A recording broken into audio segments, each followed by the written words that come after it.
Tiga hal dalam hidup yang tidak akan kembali. Waktu, kenangan, dan kesempatan. Kana duduk bersandar di atas balkon kamarnya di lantai 2, sembari memainkan gitar milik Devan, tunangannya. Udara malam ini terasa lebih dingin dari malam biasanya. Bulan juga tampak tertutup awan. Bintang yang biasanya menghiasi langit malam pun tidak terlihat. Kana memejamkan mata, lalu memetik senar gitarnya penuh perasaan. Kana menyanyikan lagu Nmes Hanya Rindu. Lagu ini adalah lagu yang menggambarkan seluruh perasaannya untuk Devan. Kana menarik napas untuk menormalkan pernapasannya yang terasa begitu sesak. Kana menghentikan petikan gitarnya. Cewek itu menghapus air mata yang mengalir di wajahnya secara perlahan. Hati ini hanya rindu. Di sisi lain, Alvaska yang berada di dalam kamarnya di lantai 2 rumah orang tuanya mengernyitkan dahinya ketika tidak sengaja mendengar suara seseorang dari arah balkon kamarnya. Cowok itu bangkit dari atas ranjang lalu berjalan perlahan menuju jendela kamar. Cowok itu membuka sebagian gorden dan mendapati seorang cewek tengah bernyanyi di balkon yang berdekatan dengan balkon kamarnya. Setiap hari Minggu, biasanya Kana hanya menghabiskan waktu libur sekolahnya di rumah, sembari menonton serial drama Korea kesukaannya, The Bride of Habaik. Cewek itu tidur tengkurap dengan laptop yang dia letakkan di depan wajahnya, sembari memakai earphone di telinganya. Ini adalah episode terakhir yang Kana tonton minggu ini. Ya ampun, gue baper. Kana menggigit ujung jarinya, sembari menghapus air mata yang mengalir di wajahnya perlahan. Drama ini berhasil membuat Kana menangis. Ketika scene di drama ini hampir mencapai klimaks, suara Rahel, mami Kana, terdengar begitu menggelegar dari lantai bawah. Kanara! Kanara dengan cepat menutup laptop dan earphone di telinganya ketika dengan samar mendengar suara Rahel memanggilnya. Kana dengan cepat turun dari atas ranjang, lalu berlari keluar menuruni tangga menuju lantai bawah. Kana memasuki area dapur dan mendapati Rahel yang kini tengah memotong daging. "Ada apa, Mi?" tanya Kana setelah sampai di hadapan Rahel, maminya. "Tolong kamu antarkan makanan ke tetangga baru kita di sebelah," jawab Rahel yang masih sibuk memotong daging. "Mami udah buatin sup ayam buat mereka. Supnya ada di ruang makan." Kana mengangguk, lalu berjalan keluar menuju ruang makan. Cewek itu mengambil sup ayam yang berada di atas meja, lalu kembali berjalan menuju pintu utama rumah. Kana membuka gerbang hitam rumahnya, lalu berjalan pelan menuju rumah besar yang dia yakini sebagai rumah dari tetangga barunya. Cewek itu berharap jika tetangga barunya itu bukanlah Alvaska. Semoga. Kana berjalan memasuki rumah yang desainnya begitu berbeda dari sebelumnya. Terdapat air mancur di sekeliling taman. Halaman rumahnya pun banyak ditanami bunga dan pepohonan rindang, membuat suasananya semakin terasa asri dan juga menyegarkan mata. Kana menekan bel di samping pintu rumah itu beberapa kali, hingga pintu besar itu terbuka lebar dan menampilkan desain rumah yang begitu mewah. "Pagi," Kana menyapa perempuan muda yang Kana yakini adalah nyonya dari sang pemilik rumah. Perempuan berusia 34 tahun itu tersenyum manis ke arah Kana. "Pagi, kamu Kana kan? Anaknya Rahel?" "Iya Tan, aku Kana. Tante kenal sama mami aku?" tanya Kana. Cewek itu heran bagaimana bisa perempuan muda di hadapannya mengetahui namanya, sedangkan ia saja baru bertemu dengan perempuan muda itu. Perempuan itu terkekeh. "Tante ini sahabatnya mami kamu. Emangnya mami kamu gak pernah cerita soal tante?"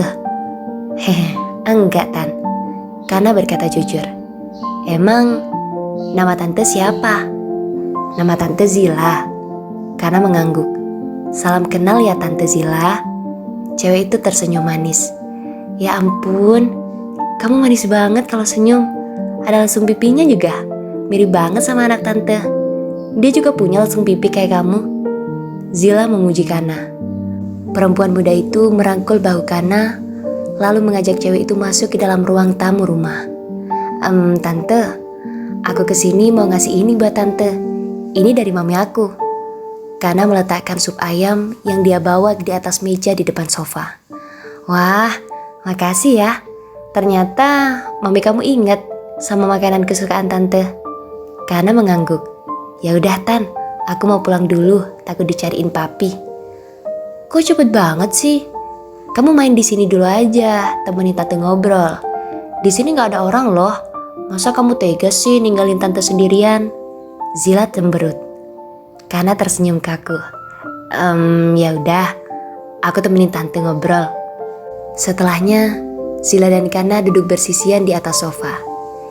Ketika Kana dan Zila masih asyik berbincang, suara serak seseorang dari arah pintu masuk rumah terdengar begitu keras memanggil Zila. Mama! Teriakan itu membuat Zila dan Kana sontak berdiri dari duduknya, menoleh ke arah belakang, dan mendapati Alfaska tengah berjalan mendekati mereka, sembari menekan luka di lengan kirinya yang terluka. Cowok itu menatap Kana datar, lalu berjalan ke arah Zila. Ya ampun Alfa, lengan kamu kenapa berdarah gitu? Zila menarik lengan Alfa, menyuruh cowok itu untuk duduk di atas sofa yang bersebelahan dengan Kana. Sakit sayang? Enggak. Sarah, tolong bawain P3K ke ruang tamu, sekarang. Sarah, pembantu rumah Zila yang saat itu tengah berada di ruang tengah, dengan cepat mengambil P3K yang berada di dalam lemari, lalu berjalan cepat menghampiri Zila di ruang tamu.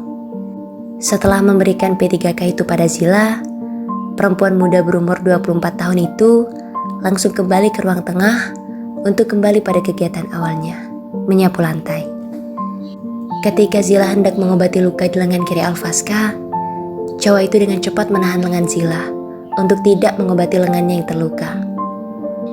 Biar Kana yang ngobati luka Alfa, ucap Alfaska sembari menoleh ke arah Kana yang kini tengah menatapnya tajam.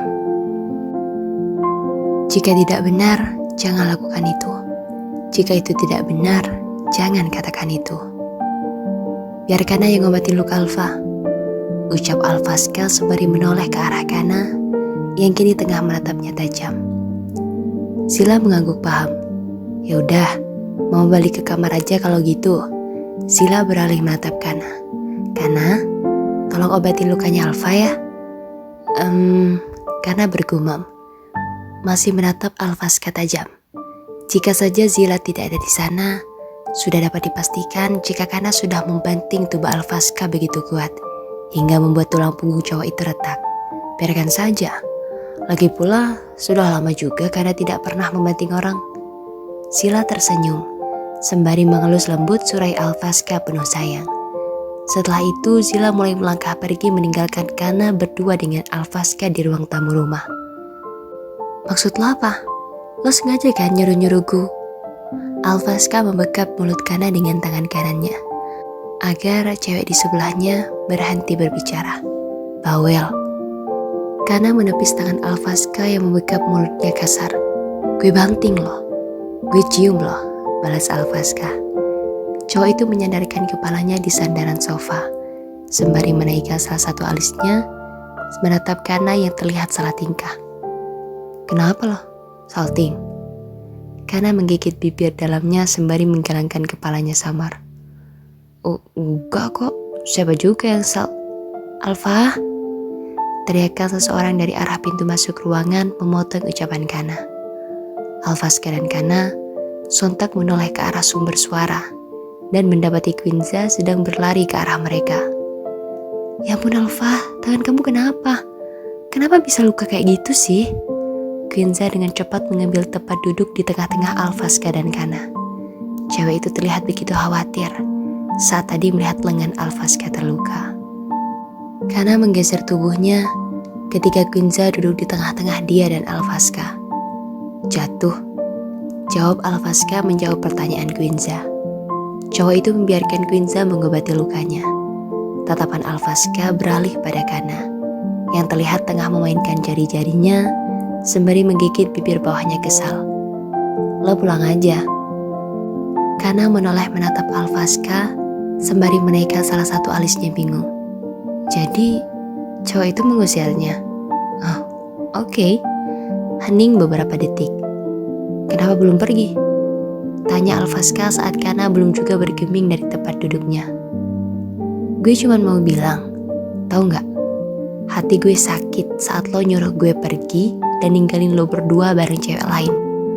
Alfaska tercekat. Tanpa berkata sepatah kata pun lagi, Kana dengan cepat bangkit dari duduknya.